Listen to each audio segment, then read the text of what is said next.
Assalamualaikum warahmatullahi wabarakatuh. Perkenalkan, nama saya Tiara Andini, NPM A1G01954. Di sini saya akan menjelaskan materi ahli saya mengenai siklus hidup. Siklus hidup merupakan seluruh rangkaian tahapan yang terjadi pada semua makhluk hidup selama masa hidupnya. Dalam siklus hidup ini terjadi dari proses awal hingga proses akhir. Nah, siklus hidup ini bertujuan untuk mempertahankan keadaan individu makhluk hidup tersebut agar tetap ada di dunia ini. Nah, siklus hidup ini juga dinamakan dengan daur hidup. Baiklah, saya akan menjelaskan mengenai metamorfosis. Jadi, apa sih metamorfosis itu?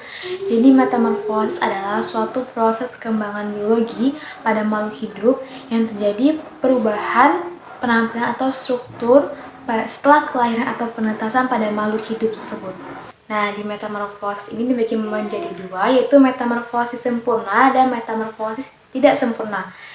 Metamorfosis sempurna adalah proses perkembangan yang terjadi pada makhluk hidup, di mana selama proses perkembangan itu dari awal hingga akhir, jadi perubahan bentuk atau struktur tubuh yang signifikan pada makhluk hidup tersebut.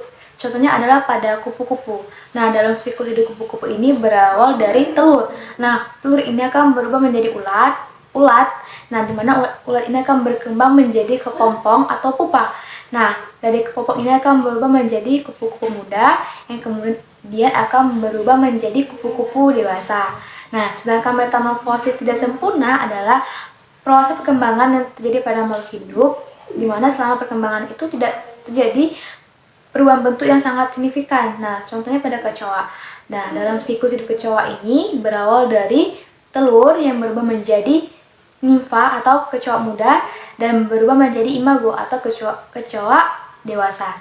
Nah, antara nimfa dan imago ini tidak terlalu perubahan bentuk yang signifikan. Bentuknya sama, tetapi hanya perbedaannya pada nimfa ini sayap belum tumbuh dan akan tumbuh di imago. Nah, sedangkan pada metamorfosis sempurna ini sangat terlihat beda perubahan bentuk.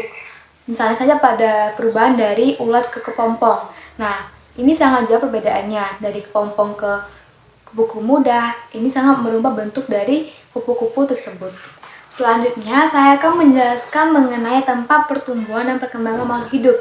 Nah, tempat pertumbuhan dan perkembangan makhluk hidup ini terjadi di dua tempat, yaitu internal dan juga eksternal. Yang pertama yaitu internal. Nah, sudah pasti pertumbuhan ini terjadi di dalam. Nah, di mana tempat perkembangan pertumbuhan ini tidak dapat kita lihat dengan kasat mata, karena proses itu terjadi di dalam. Contohnya pada dalam rahim dan juga di dalam cangkang telur. Kita tidak bisa melihat bagaimana pertumbuhan dan perkembangan itu terjadi. Kita hanya bisa melihat ketika makhluk tersebut keluar. Contohnya ketika telur yang sudah menetas maupun anak yang sudah dilahirkan. Selanjutnya adalah tempat eksternal. Nah, eksternal ini dapat kita lihat dengan kasat mata perkembangan dari makhluk hidup tersebut. Contohnya pada katak, di mana katak itu akan bertelur di air, kemudian berubah menjadi kecebong. Nah, kecebong itu akan berubah menjadi katak muda dan berkembang menjadi katak dewasa. Nah, itu dapat kita lihat dengan kasat mata sendiri bagaimana perkembangan proses jadinya, bagaimana pertumbuhan dan perkembangan dari katak tersebut. Jadi, tempat perkembangan eksternal itu dapat kita lihat dengan kasat mata kita. Selanjutnya saya akan menjelaskan mengenai perkembangan pada makhluk hidup. Nah, perkembangan makhluk hidup ini ada tiga, yaitu vegetatif, generatif, dan juga metagenesis. Nah, pertama itu vegetatif. Apa sih vegetatif itu? Vegetatif adalah proses perkembangan pada makhluk hidup yang terjadi secara aseksual. Nah, berarti tidak ada peleburan antara sel kelamin jantan dan juga sel kelamin betina. Nah, hasil dari perkembangbiakan vegetatif ini akan menghasilkan bentuk yang sama karena berasal dari satu induk yang sama. Nah, vegetatif ini dibagi menjadi dua, yaitu vegetatif alami dan juga vegetatif buatan. Ada beberapa cara dalam perkembangbiakan vegetatif. Yang pertama yaitu spora. Nah, spora ini merupakan alat perkembangbiakan yang bertujuan sebagai tempat persebaran pada tumbuhan berpembuluh non-biji. Nah, contohnya itu pada lumut, tumbuhan paku, maupun jamur. Nah, yang kedua itu umbi lapis. Umbi lapis ini adalah alat perkembangbiakan di mana ada daun yang berlapis-lapis. Nah, contohnya itu pada bawang merah, bawang putih, bawang bombay. Nah, yang ketiga itu umbi batang. Nah, umbi batang untuk alat perkembangbiakan yang memanfaatkan batang sebagai cadangan makanannya. Nah, contohnya itu pada ubi kayu. Yang keempat yaitu umbi akar. Nah, dalam perkembangbiakan vegetatif alam ini memanfaatkan akar. Nah, akar ini memiliki fungsi sebagai cadangan makanan. Nah, akar ini akan tumbuh menjadi tumbuhan baru lagi. Nah, yang akan bertunas. Contohnya itu pada wortel, loba. Nah, yang selanjutnya yaitu tunas. Nah, dalam vegetatif tunas ini memanfaatkan tumbuhan yang masih kuncup. Nah, yang selanjutnya adalah tunas adventif. Tunas adventif ini sama dengan tunas biasa. Namun, pada tunas adventif ini tumbuhan tumbuh pada bagian tumbuhan seperti akar atau daun. Contohnya itu pada cocor bebek. Cara selanjutnya itu rizoma atau akar tinggal. Nah, perkembangbiakan ini disebut dengan rimpang karena tumbuh menjalar di bagian bawah tanaman. Contohnya, rimpang ini akan membentuk akar baru, di mana akar baru ini akan terbentuk tumbuhan yang baru. Nah, selanjutnya yaitu yang terakhir namanya geragi atau stolon. Nah, perkembangbiakan vegetatif ini memodifikasikan batang yang tumbuh menyamping atau yang biasa kita sebut dengan cabang. Selanjutnya mengenai vegetatif buatan. Nah, vegetatif buatan ini melibatkan manusia dalam perkembangannya. Ada beberapa cara dalam perkembangbiakan vegetatif buatan. Yang pertama yaitu stek. Nah, stek ini merupakan cara memperbanyak bagian tanaman seperti daun, akar. Nah, contohnya itu pada tumbuhan mawar. Nah, yang kedua itu cangkok. Nah, cangkok ini merupakan cara perkembangbiakan dengan melukai bagian batang pada tumbuhan. Nah, cara ketiga yaitu dengan merunduk atau runduk, yaitu perkembangbiakan vegetatif buatan dengan cara membengkokkan batang tanaman yang masih memiliki induk hingga masuk ke dalam tanah. Contohnya itu pada tumbuhan apel. Yang keempat yaitu okulasi atau menempel. Nah, okulasi ini dilakukan dengan cara menempelkan tunas batang tanaman yang satu ke irisan tanaman yang lain, batang lainnya. Dan yang keenam yaitu kopulasi, di mana menyatukan batang bagian bawah dengan batang bagian atas. Baiklah, saya akan menjelaskan mengenai perkembangbiakan generatif. Nah, jadi apa sih perkembangbiakan generatif itu? Perkembangbiakan generatif adalah proses perkembangbiakan pada makhluk hidup yang terjadi secara seksual, yang tentunya akan memerlukan dua sel induk. Nah, bagi tumbuhan, perkembangbiakan generatif ini jadi secara penyerbukan. Penyerbukan adalah jatuhnya atau menempelnya benang sari ke kepala putik.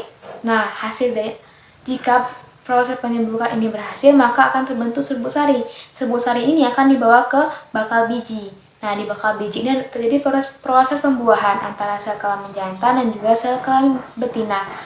Nah, setelah penyerbukan selesai, maka akan terbentuklah bakal buah. Proses penyerbukan ini dibagi menjadi 4 cara. Yang pertama itu penyerbukan sendiri atau autogami. Nah, autogami ini penyerbukan yang dimana antara serbuk sari dan juga kepala putik itu berasal dari bunga yang sama.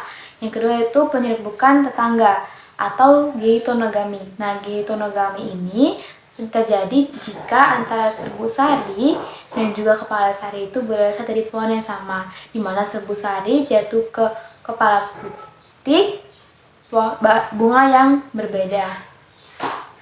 Nah, yang ketiga yaitu penyerbukan silang atau alogami. Nah, alogami ini terjadi jika antara serbuk sari dan juga kepala putik berasal dari bunga atau pohon yang lain, tetapi masih satu jenis tanaman yang sama. Dan yang keempat yaitu penyerbukan bastar. Nah, penyerbukan bastar ini terjadi antara serbuk sari dan juga kepala putik berasal dari bunga atau pohon yang berbeda, pohon lain, dan tanamannya pun berbeda. Tentunya dalam perkembangan generatif ini ditentukan oleh beberapa faktor yang dapat membantu proses penyerbukan ini. Nah, yang pertama yaitu angin. angin akan meniup terumbu sari sehingga jatuh ke kepala putik. Nah, contohnya itu pada tumbuhan padi, gandum. Nah, yang kedua yaitu air. Air juga membantu proses perkembangan generatif ini, contohnya pada ganggang. Nah, yang keempat yaitu serangga atau hewan. Nah, serangga ini seperti lebah, kupu-kupu, itu akan membantu proses penyerbukan. Nah, yang keempat yaitu manusia. Ada beberapa jenis tanaman yang tidak dapat melakukan perkembangbiakan generatif secara mandiri. Nah, ada beberapa alasan mengapa tumbuhan tersebut tidak dapat melakukan perkembangbiakan generatif secara mandiri. Yang pertama itu dikogami. Nah, dikogami ini adalah kondisi di mana antara benang pari dan juga kepala putik itu tidak matang secara bersama. Nah, jika yang matang duluan yaitu kepala putik itu dinamakan dengan protogami. Sedangkan jika yang matang duluan adalah serbu sari maka disebut dengan protandri. Nah, yang kedua yaitu dioisos. Dioisos itu adalah di mana kondisi antara kelamin jantan dan juga kelamin betina itu berada di individu yang berbeda. Nah, alasan yang ketiga yaitu herkogami. Nah, herkogami ini adalah di mana kepala putik itu tidak mau jatuh sendiri ke terumbu sari, melainkan dengan bantuan manusia maupun hewan. Nah, yang keempat yaitu heterostili. Heterostili ini adalah suatu kondisi di mana suatu bunga memiliki tangkai, kepala putih dan juga serbu sari yang panjangnya tidak sama. Pada hewan, perkembangbiakan generatif melalui 3 cara, yaitu ovipar yang artinya bertelur, contohnya adalah seperti ayam. Yang kedua yaitu vivipar yang artinya melahirkan, contohnya seperti sapi. Dan yang ketiga yaitu ovovivipar yang artinya bertelur dan juga melahirkan, contohnya adalah seperti reptil. Selanjutnya saya akan menjelaskan mengenai metagenesis. Jadi, apa sih metagenesis itu? Metagenesis adalah suatu pergiliran keturunan dari fase aseksual ke fase seksual atau sebaliknya. Tetapi, tidak semua makhluk hidup dapat mengalami metagenesis. Hanya beberapa organisme yang ditemukan dapat melakukan metagenesis secara teratur. Pada makhluk hidup yang mengalami metagenesis akan mengalami fase seksual dan aseksual secara berkala, dan hasil organisme dari reproduksi metagenesis ini akan menghasilkan organisme yang berbeda. Baiklah, saya akan menjelaskan mengenai beberapa makhluk hidup yang dapat melakukan metagenesis. Yang pertama yaitu tumbuhan. Ada beberapa tumbuhan yang dapat melakukan metagenesis. Yang pertama yaitu lumut. Lumut mengalami 2 fase, yaitu fase sporopit aseksual dan fase gametofit secara seksual. Pada fase gametofit, tumbuhan akan menghasilkan sel-sel gamet jantan dan betina. Sedangkan pada fase sporopit, maka tumbuhan akan menghasilkan spora. Yang kedua itu tumbuhan paku. Nah, tumbuhan paku yang menempel di lingkungan merupakan tumbuhan sporopit karena menghasilkan spora. Fase gametofit pada tumbuhan paku berlangsung sangat singkat dibandingkan dengan fase sporofit, karena fase sporofit bagi tumbuhan paku sangatlah dominan dibanding dengan fase gametofit. Saya akan menjelaskan mengenai metagenesis pada hewan. Metagenesis pada hewan hanya terjadi pada hewan tingkat rendah. Nah, kelompok hewan yang dapat melakukan metagenesis adalah kelompok hewan berongga. Contohnya adalah ubur-ubur.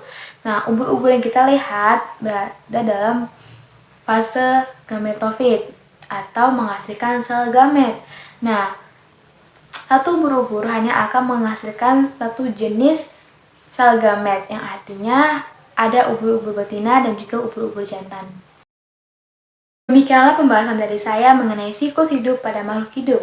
Sekian dari saya, semoga materi yang saya jelaskan dapat menambah wawasan bagi kita semua. Saya akhiri. Wassalamualaikum warahmatullahi wabarakatuh. They say you too tired, but I think that I lost you. Her mama a party girl, she just want